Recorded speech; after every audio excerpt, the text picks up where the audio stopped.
It is 1 week and 2 days before my spinning wheel showcase. I have finished the overdress and the underdress. Good news. And the apron. However, I do not have the tie finished for the apron, so I need to finish weaving that. I also am almost finished with the embroidery for the tie-on pocket, so I need to finish that and then actually cut the other pieces out and sew them to make the pocket. I did, however, run out of this red embroidery floss I was using. Used up the whole little skein. Is it a skein of embroidery floss?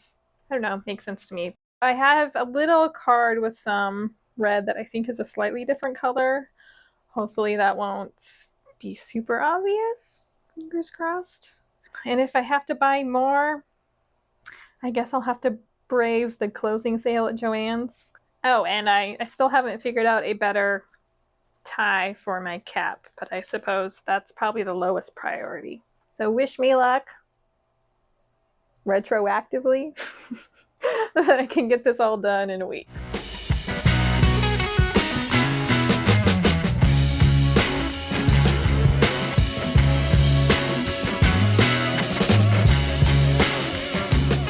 Last day of February, and we're getting some early spring weather for a little bit until it decides to rain again. We're going to start the very last motif that I'm going to do on here and do one more of the little lady right here next to the spinning wheel.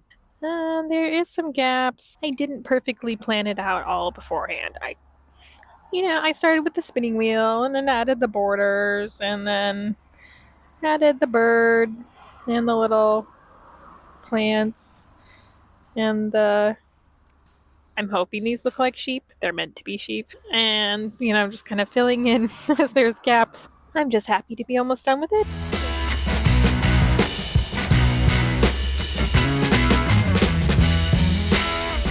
Hey, we're making great progress.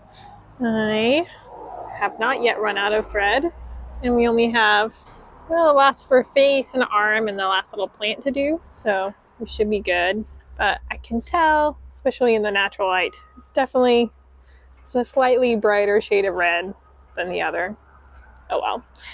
But I am starting to regret my life choices of sitting outside enjoying the beautiful spring sunshine because my face is starting to get itchy. I love the weather when it turns nice.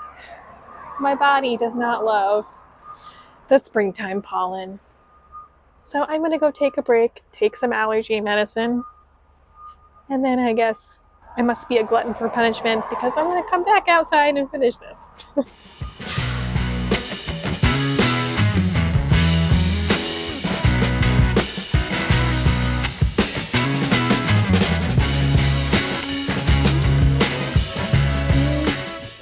I think I messed up. Doesn't quite want to line up.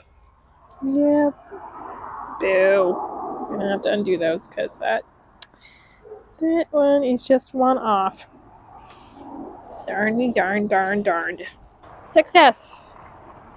I think, and hopefully, please be the only wonky thing. Let's retie the knot and get back to actually finishing this. Okay, side quest, undo the wonky stitches accomplished. Let's return to our main quest, finish the embroidery.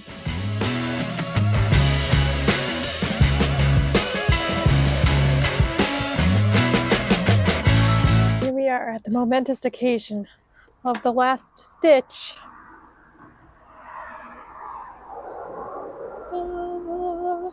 Insert quest item unlocked sound effect. Debating whether to wash it. Well, I probably don't want to fully wash it because it's going to unravel the edges. So I started here in the middle with this sewing wheel motif. So the sewing wheel motif there comes from a free sweater pattern called the Filius sweater pattern. I always my brain sees file use, but that seems very strange. I doubt that that's the actual pronunciation, but that's what it looks like written, and that's what my brain wants to say. File use sweater pattern. I'm thinking that really I probably should have made this pocket smaller, but I didn't really know how big I wanted or how big it should be, so I just kind of guessed. this is supposed to be a utilitarian pocket, you wouldn't really want to skimp on size, right? You never know what you might need to fit into your pocket.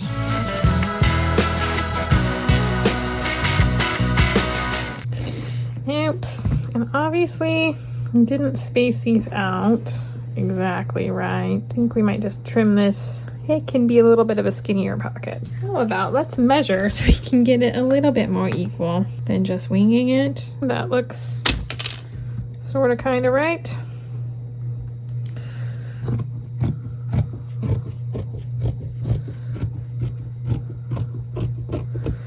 Alright, so I'm going, haha. I'm going to start off by sewing the top part of the pocket lining.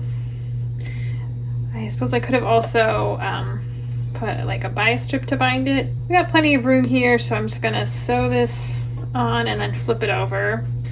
Probably the edges I will use bias binding on once we get there. Unfortunately, because this is my sister's sewing machine that I borrowed and I only have one bobbin, we're just gonna go with the purple bobbin thread and hope that it doesn't look funny. And hooray, the tension is still good on the back, so hopefully I finally figured out how to thread that bobbin correctly, and it will stay without having problems.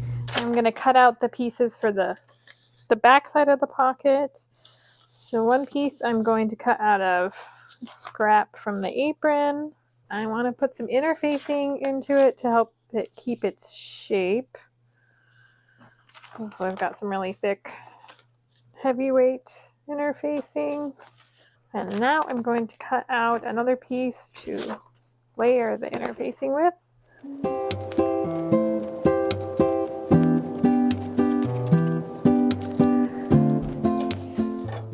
Okay. So here we've got our pieces that are going to be the back of our pocket. So my plan, I'm thinking for the edges, especially with that interfacing in there, I think I'm going to bind the edges here. And then I gotta decide how I want to do the top. Do we want to bind all the edges there? Because I do need to make a channel for my belt to go through. I think I'm also going to trim this at bottom so that it's closer to the same. Okay, I guess that is fairly straight. Let's trim that off. What am I doing up there?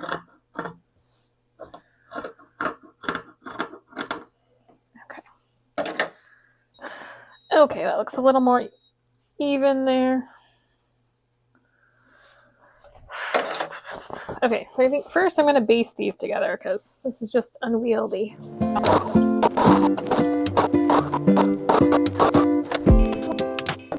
The question is, do I want to put bias tape all the way around here and then just fold it over? Or do I want to fold this over?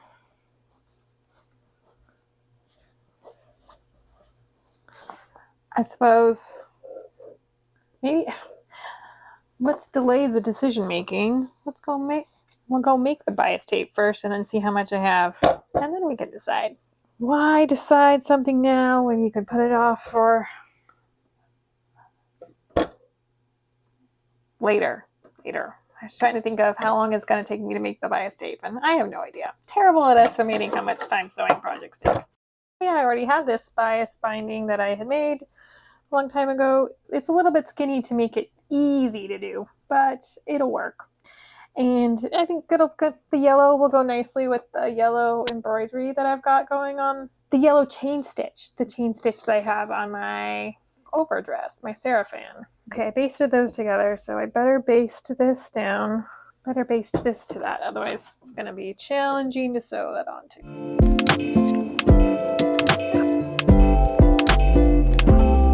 Switch out the purple thread. Like we're going to be switching lots of threads here. But we've still got so much purple thread on the bobbin.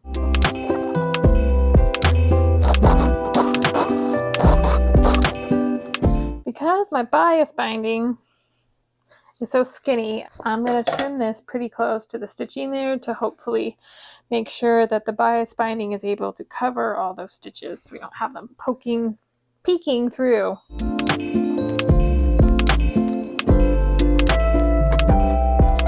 I'm going to pin the bias binding and we'll start sewing it onto the back first, because then I will flip it over and then turn it down and top stitch it.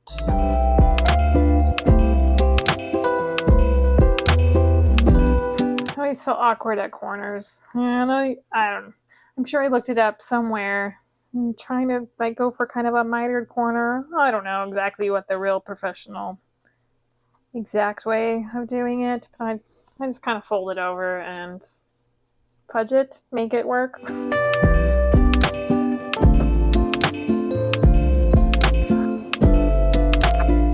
Okay, and I suppose I will kind of try to fudge a seam here. Sometimes I just fold it over and let it, just let it be a fold. I want the nice finish, but I don't know if I want the hassle of doing the nice finish. And I'm sure there's a way where you're supposed to do this diagonally, but I'm just going to do it straight. Shh, don't tell.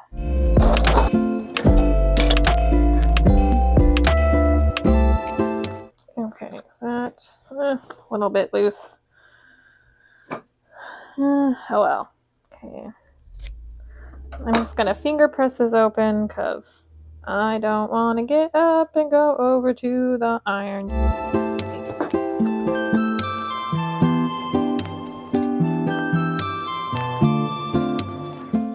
Okay, we'll stitch this down.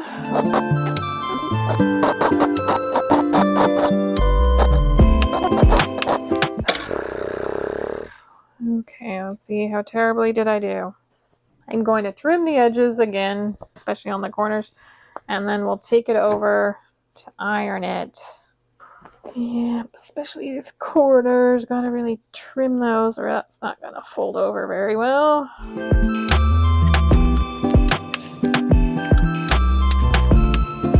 I need to stop feeling like I'm talking just to myself, because then I have a tendency of like mumbling under my breath and not being very... My brain wants to say legible, but you're not reading. Well, you might be reading this if you have closed captions. Intelligible? Being able to be understood through my words because I'm mumbling under my breath? I don't know. What's the right word there?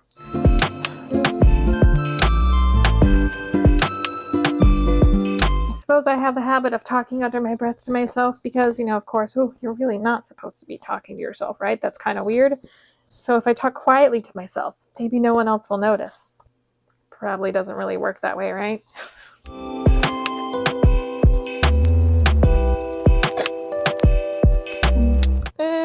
Okay. Oh no! I got really close on that edge. Oopsies. Oopsie poopsies.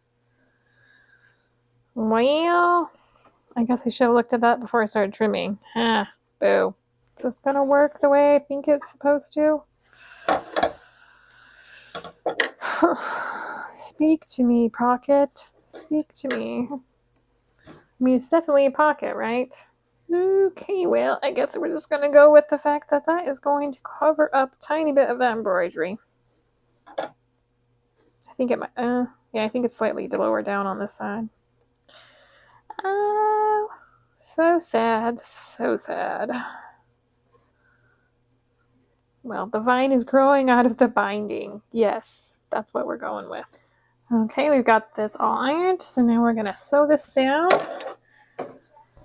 And then the pocket will be almost done.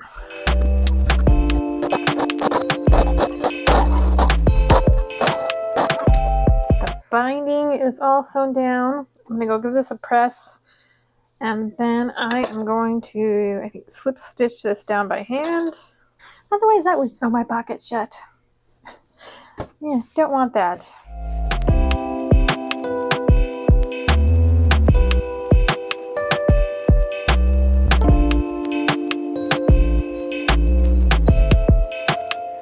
pocket is all done. Woo! I think it turned out so cute. And belts can maybe go in easily. Let's see.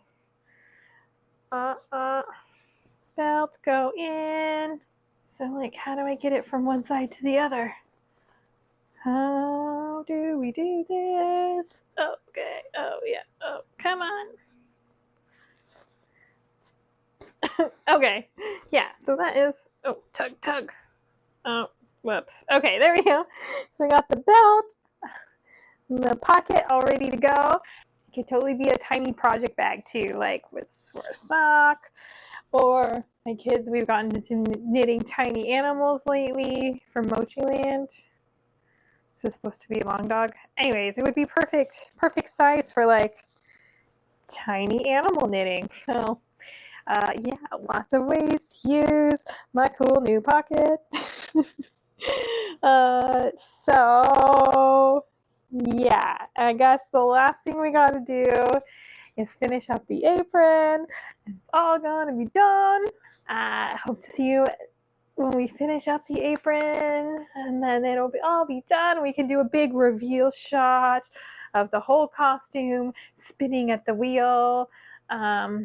Maybe I will actually get footage at the spinning wheel showcase, although I won't have anyone with me, and I probably will feel too shy to ask someone to say, like, hey, can you film me with my camera for my YouTube?